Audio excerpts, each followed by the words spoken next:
This is a News Laundry podcast, and you're listening to Awful and Awesome.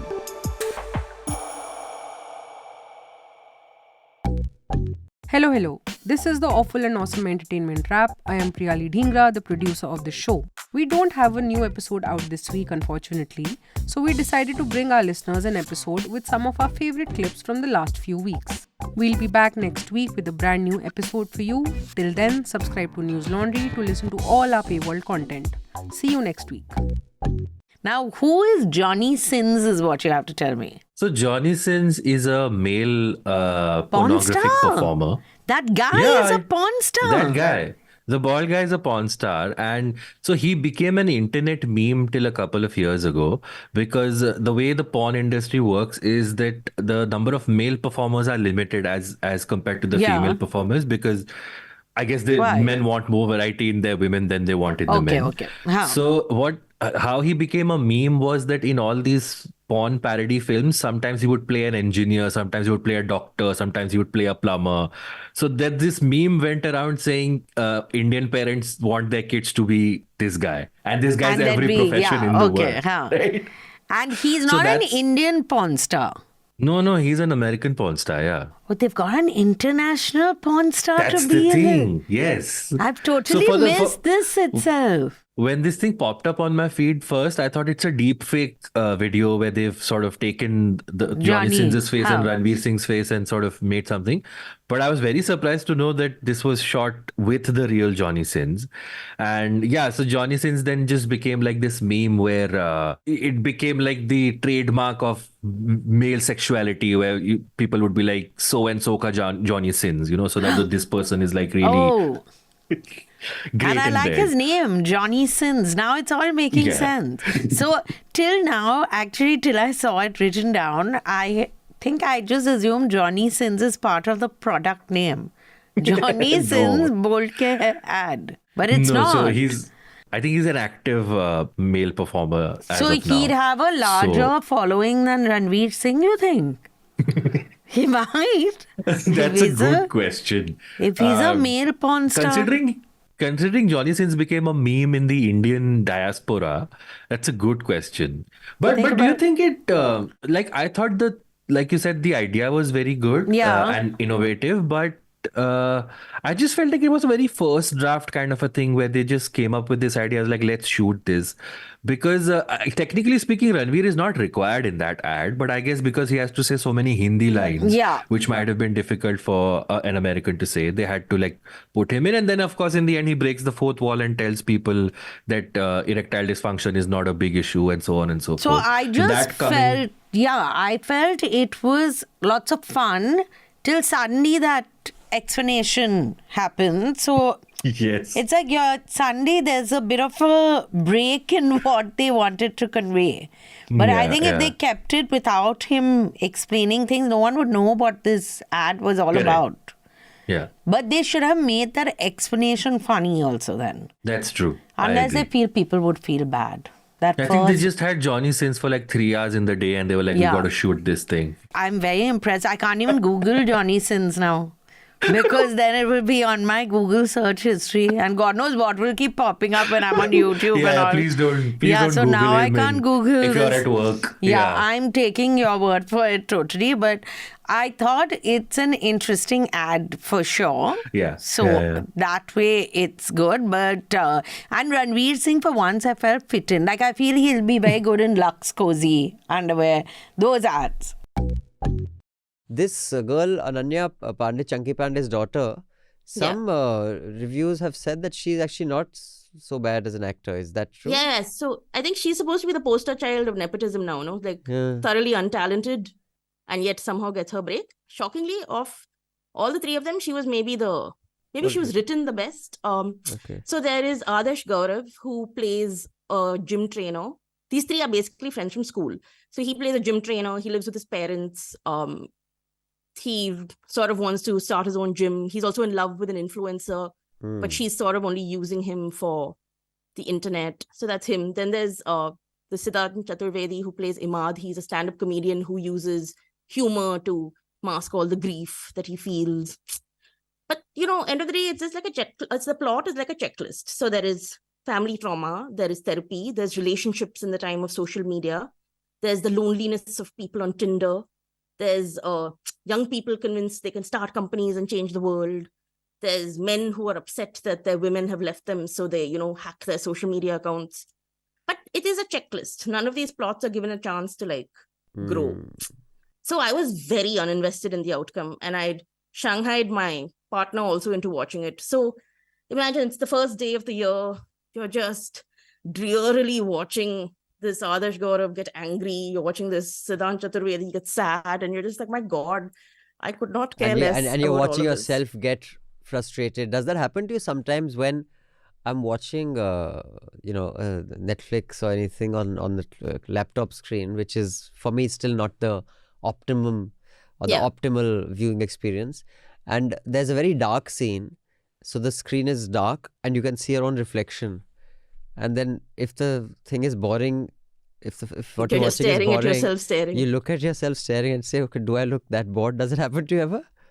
Yeah, but the thing is that I have now reached the stage of my life where if I don't like something, I don't watch it. If I'm reading a book and I get bored, I put it down. If I'm watching something and if it's not hooking me in the first 15 or 20 minutes, I'm done. And maybe that's a very unfair thing to do. I think it's happening to all of us. It's happening to me. I've said that on the Hafta a few times. Earlier, no matter how bad or good a book or a film, I would watch it till the end. Yeah. Now I abandon things. I think that's also a function of social media because, attention spans are shorter. Also, I think we are spoiled for choice.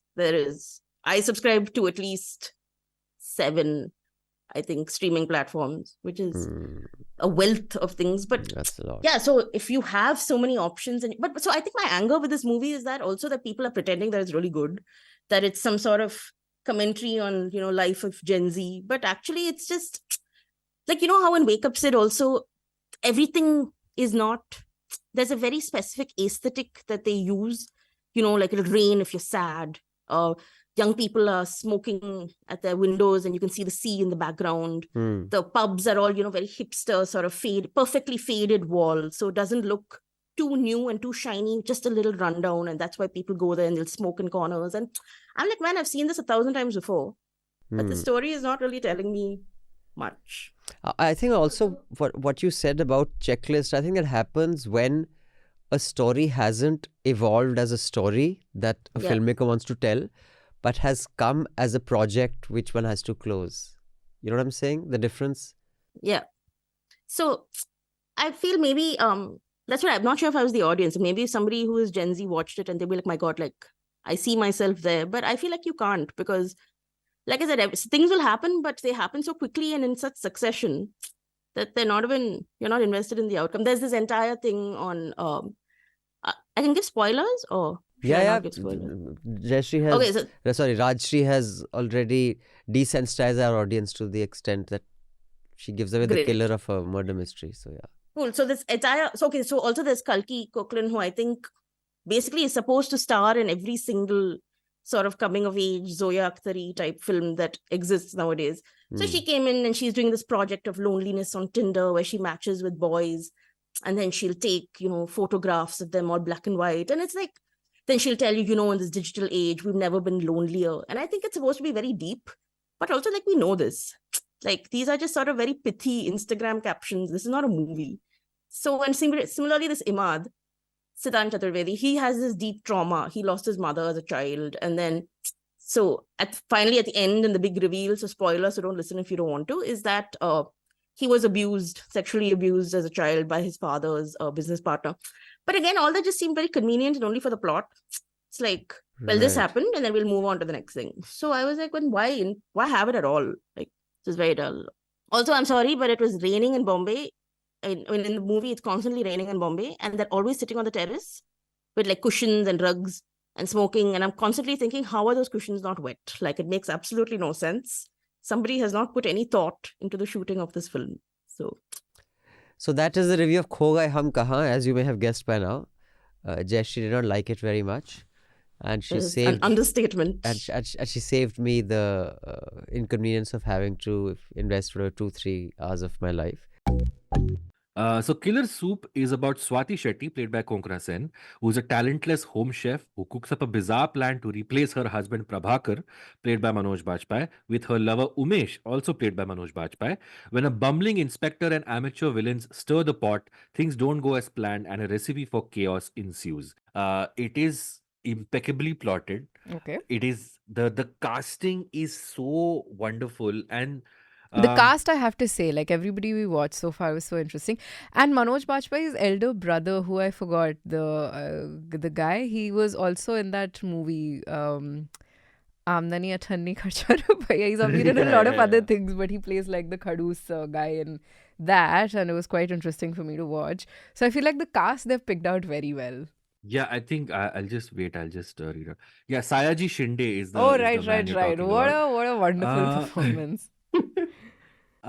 So the beautiful thing I thought about this, like I said, Konkona Sen and Manoj Bajpayee, they play like Manoj Bajpayee is playing a North Indian character, but the show is set in Tamil Nadu. Right. So the very seamless sort of blending of the languages Mm-hmm. at one, like there are times where three characters are talking to each other, and one is talking in Tamil, the other character is replying to them in Hindi, and a third character is talking about something in either Marathi or English, Right. and none of it seems like out of place. Yeah. All of it seems like, of course, people Of course, that move would all the happen. time. Yeah. Of course, that would happen. People move to other states and other Correct, cities correct. for work all the time, and they get so embedded in that culture that they start speaking the language. That is true, So right? I think like what's becoming clear is like appropriate dialogue writing is very, I very swear, difficult. yes, And it's absolutely. also a craft that, like, for all of Zoya Akhtar's bluster and all of her slick looking movies, she can't nail dialogues,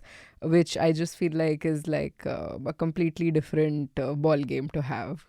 So this is so interesting because again, Manoj Bajpayee's brother is played by Sayaji Shinde. Yes. We are told that his wife, who's dead in the plot, she's already passed away.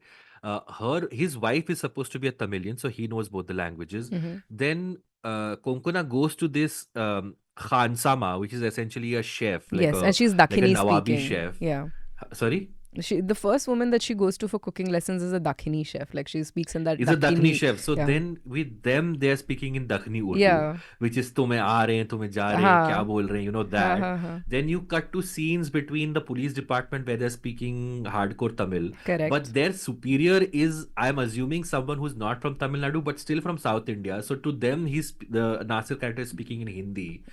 So it's this very, very, very seamless fusion of languages. I cannot for the life of me simplify the plot for you because it's a very convoluted It's okay. I plot. will go back So and please watch it. So I don't want to hear about and the and plot. in between all of this, there's this wonderful use of poetry by Robert Frost. Oh. Since you have not seen Nainika, the later episodes, there's a book of poetry by, I think it is Robert Frost, which plays a very pivotal role in the inspector getting clues to how to solve the case. At one Interesting. point, there is Macbeth who's quoted. So, of course, you have to remember Abhishek Chaubey is a disciple of Vishal Bhardwaj. And Correct. Vishal So of Bhardwaj course is a it's going Shakespeare. to be it's going to be Shakespeare. So there are these very Shakespearean touches. But yeah, like I mentioned in the description, the basic plot line is that Manoj Bajpayee is this very rich businessman in Tamil Nadu, but they're earning money through their drug business. Correct. They have a front that they have a resort, and But then that's not because of doing certain, well. that's not doing well because of certain events. The Prabhu character, Manoj Bajpayee, dies, and then he has to be replaced by this other character, and Umesh. that's just sets a chain of events going from one thing to the other. You know that internet meme that happens that you sort of topple one small thing and then it leads to like a big thing falling down. Correct. This show reminded me of that. I think Konkona is fantastic. I would also like to mention this one actress who plays Sayaji Shinde's daughter. Her name is Anuna Navlekar. What else has she And been if in? you- Her that face is very So she's familiar. only because she's only been I think in one other Indian indie film, and she's done theater in New York. Okay, So I because think that face is very that's- familiar to me, which is why. Yeah. What else has she been in? I absolutely loved Killer Soup. I think it's funny. It keeps you at the edge of your seat. It's suspense and funny, which is like two of my favorite genres mashed together. And then as the series, since we spoke so much about existentialism in Correct. the first half, as It the dwells series into that as progresses, well. yes, Oh. the inspector character keeps getting faced with these very existential questions, which he tries to find an answer to. And then the whole series is then encapsulated till the very last line by a Macbeth quote, which I would not like to give away. Damn. So there's this very, very nicely done plotting of the show. So I will have to go Did it back have and to be- watch it. Did it have to be 8 episodes? I don't think so. I think they could have done a 6-episode version of this. Fair, I guess. It's okay. But- You know what? yeah. Episodes are being shortened like already. Like it was 22 episodes, then 13, then 10, then 8, then 6. So I feel like it's fine. If you want to play with a longer episode, it's okay. Also, so there's a character called Lucas in the show. I don't know the name of the actor. It's an older Tamil gentleman. It's also things like he's supposed to be the bodyguard for the Sayaji Shinde character. Right. And you don't know anything about it, but then there'll be a passing reference to the fact that that's how I used to fight in the forests. Oh. So there seems to be an Elam LTT connection there. Wonderful. That's how I used to fight in Damn, the okay. forest. I'm a forest Now fighter. you really got me hooked. So I will have to go back and finish it. I Yeah. actually just went So, through the first. It is very, very, it impressed me a lot. Interesting. And, Interesting. So there's a new show out called The Curse, which stars Emma Stone, most importantly, but Nathan Fielder, and who's an actor, director, He's and also written the show. he's written the show and he's directed it. And Benny Safdie, who is a director as well. He had made Uncut Gems, which I had not really liked. And the he's one starring in the film, and he's also written the movie. Yeah, he's written. And I just remembered he was in Oppenheimer too. He was the German scientist Oh. who wanted to make the H-bomb, I think, if I'm not mistaken. Oh, I Forgetting had the no name. clue. I have to see it again. Hmm. I loved Forgetting the name. Oppenheimer.